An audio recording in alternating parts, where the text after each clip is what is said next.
পানির তিনটি রূপ সম্পর্কে আমরা জানি। কঠিন, তরল ও বায়বীয় রূপে পানির অবস্থান দেখা যায়। তবে ভিন গ্রহে পানির আদতে এমন রূপ রয়েছে কিনা তা নিয়ে অনেক তথ্য চালু আছে।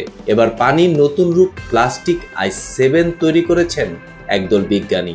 সম্প্রতি নেচার সাময়িকীতে প্রকাশিত একটি গবেষণাপত্রে এমনটাই বলা হয়েছে।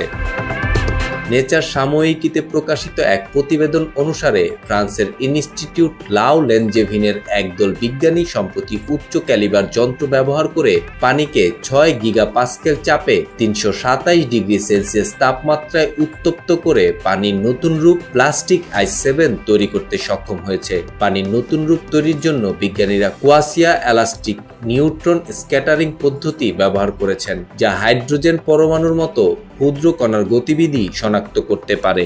গবেষণায় দেখা গেছে, উচ্চ তাপমাত্রা ও চাপের সম্মুখীন হলে প্লাস্টিক আইস 7 এর মধ্যে হাইড্রোজেনের একটি অণুবীক্ষণিক স্তর ঘুরতে থাকে। এ বিষয়ে পদার্থবিদ মারিয়া রেসিগোনো বলেন, প্লাস্টিক আইস 7 এ তরল পানি ও কঠিন বরফ উভয়ের বৈশিষ্ট্য রয়েছে, তাই এমন নামকরণ করা হয়েছে। এতে হাইড্রোজেনের পরমাণু কিছুটা বিশৃঙ্খল হলেও এর একটি অনন্য কাঠামো রয়েছে।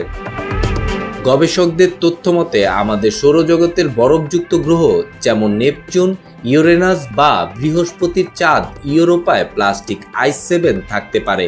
এমন সন্ধান বরফযুক্ত গ্রহের ভূগতিবিদ্যা ও বৃহৎ বরফযুক্ত চাঁদের পরিবেশ সম্পর্কে জানতে সহায়তা করবে।